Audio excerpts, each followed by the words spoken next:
Fala galera, beleza? Trazendo agora um conteúdo de balanço material e energético. Bom, a disciplina de balanço material e energético ela é extremamente relevante e importante do ponto de vista da aplicação, principalmente no que se refere às indústrias e alguns processos de produção de produtos químicos, né? Então o que acontece? Os balanços eles servem para poder determinar as vazões, as correntes, né? As velocidades em que esses fluidos se encontram num sistema de distribuição dos mesmos, para poder determinar qual é a concentração de uma vazão, qual é a sua composição, fazer o dimensionamento de processos químicos, de maquinários para poder atender a demanda, para ser suficiente, nem ser insuficiente, nem ser carente de processamento, né? Então, alguns conceitos são importantes a serem revisados, como, por exemplo, vazão. O que é vazão, né? Vazão é simplesmente uma quantidade por tempo, certo? Dentro das principais vazões, né, as mais recorrentes de serem usadas, se tem a vazão volumétrica, que no sistema internacional é dada por metros cúbicos por segundo. Então percebam, vazão volumétrica, por quê? Porque aqui em cima se tem uma unidade de volume, no caso metro cúbico, e aqui embaixo tem uma unidade de medida de tempo, que no caso do sistema internacional é segundos, né? Poderia ser qualquer medida de volume, por exemplo, poderia ser litro por segundo, litro por hora, poderia ser pé cúbico por dia, enfim. Qualquer unidade de medida de volume por tempo é uma vazão volumétrica, né?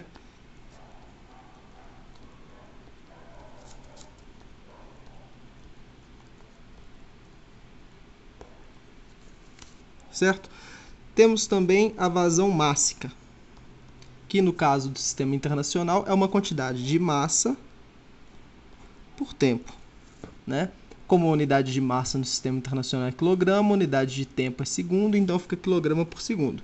De forma análoga à vazão volumétrica, também podem existir várias unidades de vazão mássica, por exemplo, tonelada por hora, libra por minuto, dentre outras várias, né?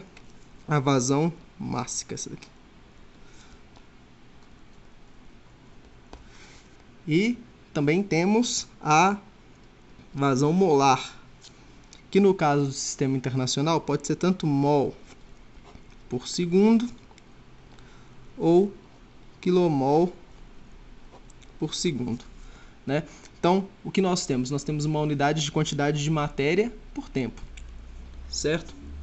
Então, que poderia, por exemplo, ser libra-mol por dia, enfim, poderia ser qualquer outra unidade de medida de quantidade de matéria para uma unidade de tempo. Isso aqui é uma vazão molar. Tudo bem? Então, as vazões, elas se caracterizam desta forma. São sempre uma quantidade por um certo período de tempo. Tá ok? E uma outra coisa que se tem em muita evidência é a velocidade com que o fluido se encontra, ou o denominado fluxo, né? Percebam que a vazão ela é denotada por metro cúbico por segundo, por exemplo, né? É uma unidade de volume por tempo. Tudo bem? Se tem uma seção tubular,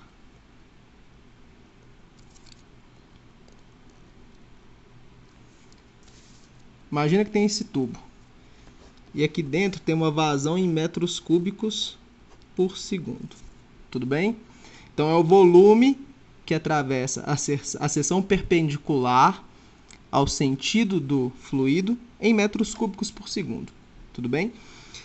Só que eu posso estar calculando qual que é a área de seção dessa tubulação. A área de uma circunferência é igual a πr ao quadrado ou é igual a πd ao quadrado sobre 4. Se esse diâmetro ou o raio da circunferência da seção tubular estiver em metros, né? Então essa área ela vai dar um valor em metro ao quadrado. Tudo bem? Se eu pego o valor da vazão volumétrica em metros cúbicos por segundo e divido isso por essa área, pela área da seção tubular, Procedendo à análise dimensional, metro cúbico, como está no numerador, vai ser simplificado com metro ao quadrado, que está no denominador, né? Então, chega-se à unidade de metro por segundo. Essa unidade de metro por segundo já é conhecida da grande maioria dos ouvintes como uma unidade de medida de quê? Metro por segundo é uma unidade que mede o quê? Que mede velocidade. Ou seja, quando se tem uma vazão volumétrica e você pega esse valor, a unidade de medida da vazão volumétrica, e divide pela área da seção tubular, da tubulação, você encontra a velocidade com a qual o fluido percoa, né, pela qual ele escoa por dentro da tubulação. Tudo bem? Essa velocidade também é denominada de fluxo. Tá? Uma coisa que é muito interessante, que foi abordada aqui sobre as vazões, né? Denota-se vazão volumétrica, um Vzinho com pontinho em cima, um Mzinho, no caso a volumétrica, um Vzinho com pontinho em cima, a vazão mássica, um Mzinho com pontinho em cima, e a vazão molar, um Nzinho com pontinho em cima, tá bom? Existem outras letras para poder denotar as vazões, tá? Por exemplo, alguns autores, em alguns livros, vocês podem encontrar a vazão volumétrica descrita sendo indicada, né, pela letra Qzinho, ou a vazão mássica sendo indicada pela letra W, W pequenininho.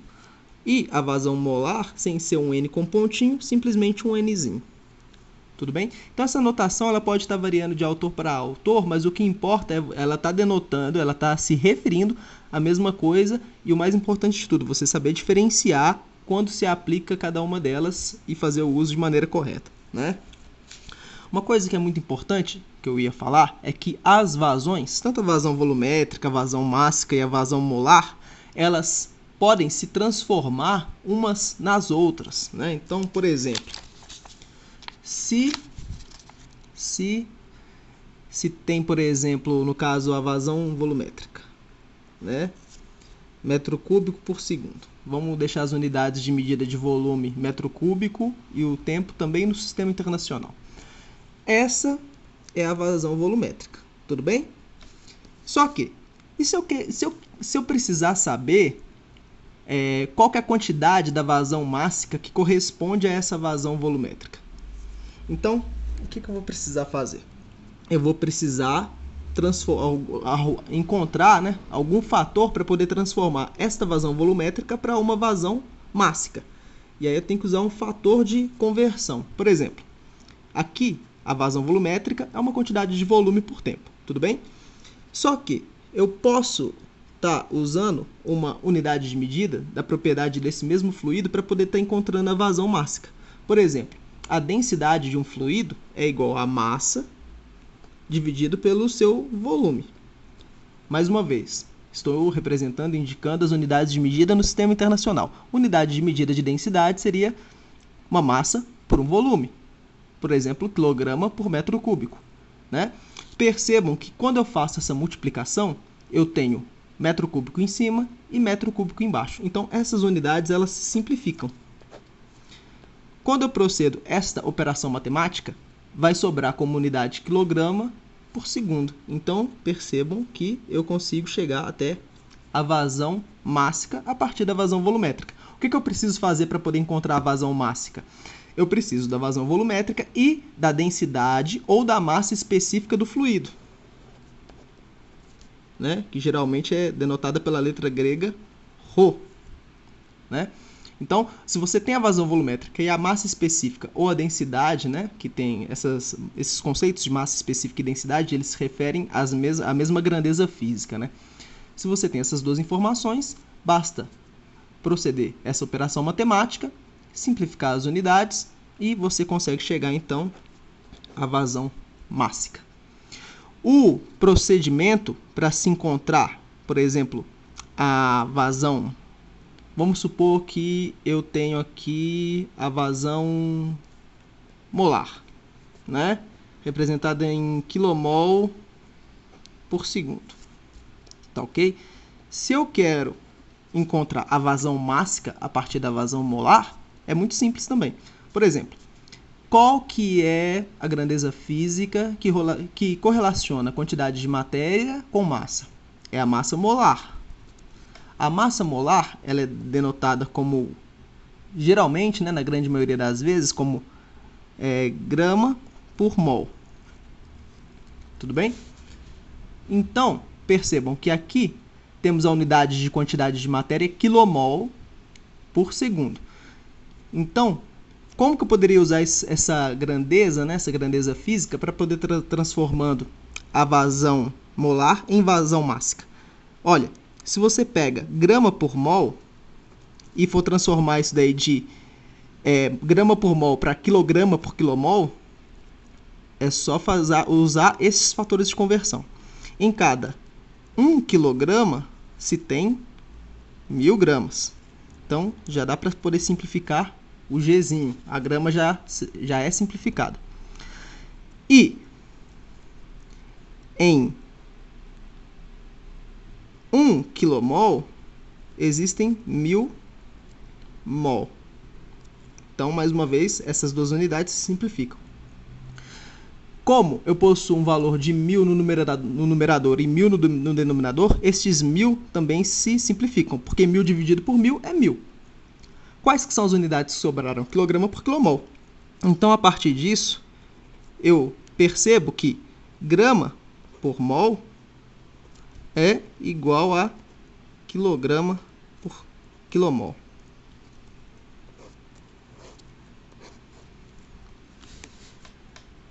Tudo bem?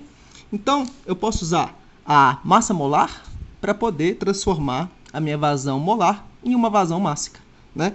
Então, é só usar o fator de correção da maneira correta. Ou seja, quilograma por quilomol. Eu tenho que escrever o quilomol embaixo, porque eu preciso simplificar ele. Então, se o quilomol estiver no quociente e o outro quilomol estiver no numerador, eles vão se simplificar.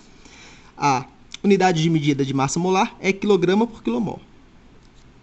Se eu proceder essa multiplicação, ou seja, se eu multiplicar a vazão molar pela massa molar do fluido que é transportado pela tubulação, pela simplificação das unidades, eu vou chegar na vazão mássica em quilograma por segundo. Tudo bem? Então, nesse caso aqui eu cheguei na vazão mássica, e neste caso aqui também eu cheguei na vazão mássica. Tudo certo? Bom, eu espero que você tenha gostado desse vídeo. Vão seguir outros vídeos dando continuidade na matéria, com explicações, com realização de exercícios e aprofundamento nos estudos. Se você gostou desse vídeo, por favor, marque no gostei. Se puder e se quiser, pode se inscrever no canal para poder receber notificações de vídeos novos que serão postados. Então é isso aí, pessoal. O que eu puder ajudar, eu vou estar sempre publicando cada vez mais vídeos relacionados às disciplinas dos cursos de engenharia, de química, de física e de matemática, ok? Um abraço para vocês, tudo de bom e bons estudos. Tchau!